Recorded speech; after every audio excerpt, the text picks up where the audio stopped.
매일 성경과 함께하는 오늘의 큐티 시간입니다.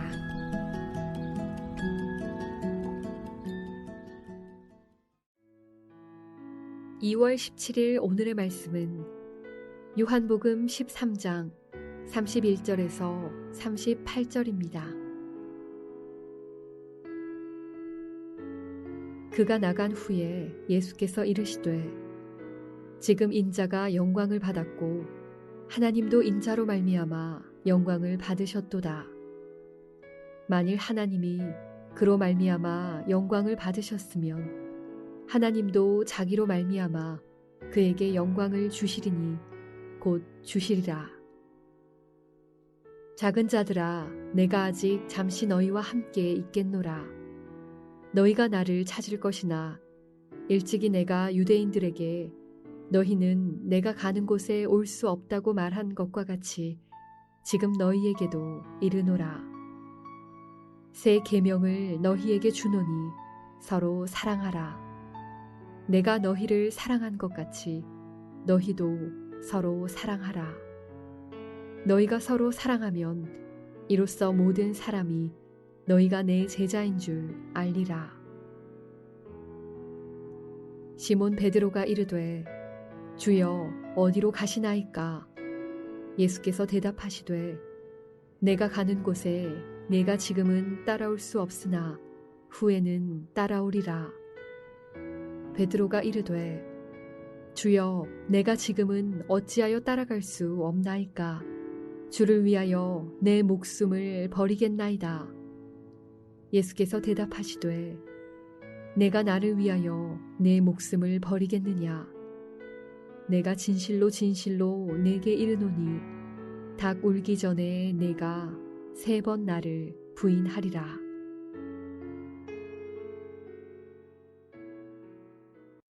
요한복음 13장 31절에서 38절 말씀을 함께 묵상하겠습니다. 가룟 유다가 예수님이 주시는 마지막 떡을 받고 나갔습니다. 이제 남아있는 자들은 예수님의 제자만이 남았습니다. 예수님은 그들에게 자신이 걸어갈 십자가의 길의 의미를 알려주셨습니다. 그것은 인자가 영광을 얻었고 하나님도 인자를 통하여 영광을 얻는 것이라고 하셨죠. 하나님이 인자를 통하여 영광을 받으셨다면 하나님이 다시 인자에게 영광을 주실 것이라고 하셨습니다. 유다가 죄를 돌이키지 않고 나갔으니 다음에 있을 일은 예수님이 종교 지도자들에게 잡히시고 고난당하시고 십자가에 죽을 일만 남았습니다. 세상적인 관점에서 본다면 이 길은 패배의 길이요 실패의 길입니다. 하지만 예수님은 생명과 영광을 얻는 길이라고 하시지요. 예수님이 걸어가신 그 길을 통해 하나님이 영광을 받으시고 자신도 영광을 받으십니다. 여기서 예수님께서 말씀하신 영광이란 무슨 뜻일까요? 그것은 하나님 아버지께서 창세전에 계획하신 구원 계획, 즉 깨진 이 땅을 회복하고 주의 백성을 구원하실 그 일을 이루는 것입니다. 예수님이 이 땅에 오신 목적은 바로 그 하나님의 구원 계획을 이루기 위해 오셨으며 그 계획이 이 땅에서 성취되는 것이 바로 하나님의 영광이 드러나는 것이지요. 자신이 걸어갈 십자가의 죽음의 결과를 설명하신 후에 33절에서 35절에 남겨진 제자를 위한 당부를 하십니다. 33절에 예수님은 이들을 작은 자들이라고 부르시는데요. 이는 어린 자녀들이란 의미로 남겨질 제자들을 향한 예수님의 마음이 담긴 표현입니다. 예수님은 잠시 제자들과 함께 있지만 금방 떠날 것이라고 하셨습니다. 이렇게 떠나면 제자들이 자신을 찾겠지만 이전에 유대인들에게 말한 바와 같이 제자들도 자신이 있는 곳으로 올 수 없다고 말씀하십니다. 이 말씀은 6개월 전인 초막절에 이미 말씀하셨는데 예수님이 이 말씀을 하실 때에 이 말씀을 이해한 사람은 아무도 없었습니다. 예수님은 남겨진 제자들에게 새 계명을 주십니다. 새 계명은 서로 사랑하는 것입니다. 서로 사랑하는 것은 구약에도 있었는데요. 왜 이것을 새 계명이라고 말씀하셨을까요? 첫 번째는 새로운 세상이 시작되었기 때문입니다. 예수님께서 이 땅에 오셔서 인류의 모든 죄를 사하심으로 누구든지 주의 이름을 부르는 사람은 구원을 얻는 새로운 시대가 되었습니다. 예수님의 오심으로 이 땅에 하나님 나라가 임한 새로운 시대가 되었습니다. 그러니 이 새로운 시대에는 옛 계명이 갱신되어야 하지요.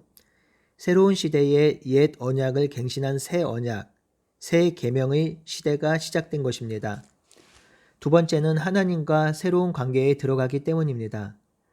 예수님의 죽으심으로 죄가 사해지고 이제 하나님과 새로운 관계가 맺어졌습니다. 하나님이 아버지 되시고 예수를 믿는 자는 그의 자녀가 된 것입니다. 예수님을 주로 고백하는 자들은 하나님을 아버지로 부르는 특권을 얻었고 하나님의 자녀로 살아가는 것이지요.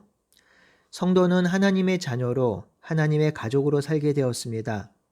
하나님과 새로운 관계 속에 지켜야 할 계명이 바로 새 계명입니다. 세 번째로 사랑하는 기준이 새롭게 되었기 때문입니다. 예수님은 자신이 제자들을 사랑한 것 같이 제자들도 서로 사랑하라고 하십니다. 이것이 남겨진 제자들에게 주어진 새 계명이지요. 그러면 예수님이 어떻게 사랑하셨나요? 먼저 자기 목숨을 사랑하는 자들을 위해 버리셨습니다. 또한 선생과 주로서 제자들의 발을 씻기셨습니다. 예수님은 사랑을 관념적이거나 철학적인 지식으로 사랑을 알려주지 않으셨어요. 구체적이고 실제적으로 알려주셨습니다. 예수님이 보여주신 사랑은 나보다 남을 더 높이는 사랑, 내가 죽고 남이 사는 사랑, 자원하여 종이 되고 노예가 되는 사랑입니다. 이 사랑이 예수님이 손수 보이신 사랑이며 그 제자들에게 행하라고 하신 사랑입니다.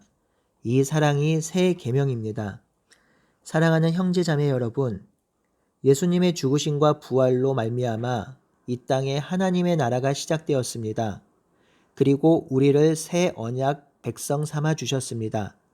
그리고 우리에게 새 계명을 허락하셨습니다.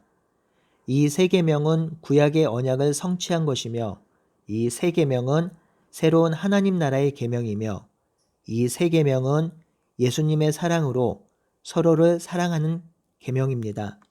그러니 우리 서로 사랑합시다. 진실되이 사랑합시다. 여기서 한 가지 구체적으로 적용해 볼 것은 서로입니다. 서로는 멀리 있는 사람을 뜻하는 것이 아니지요. 내 옆에 있는 자입니다.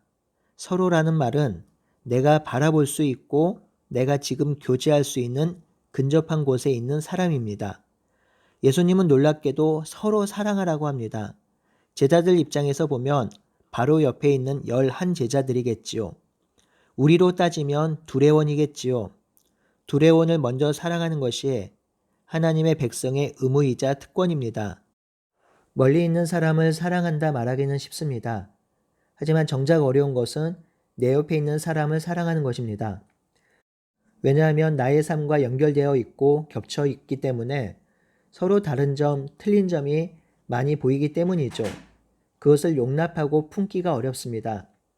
하지만 우리가 하나님의 백성이고 가족이기에 서로 사랑하는 주님의 명령을 진실로 지켜야 할 것입니다. 이렇게 서로 사랑할 때에 모든 사람이 예수님의 제자인 줄 알 것이라고 하셨습니다. 그러니 서로 사랑하는 것은 예수님의 제자됨의 표징입니다. 성도의 표식입니다. 성도는 서로 사랑으로 예수님의 제자임을 드러내며 성도임을 보여주는 것입니다.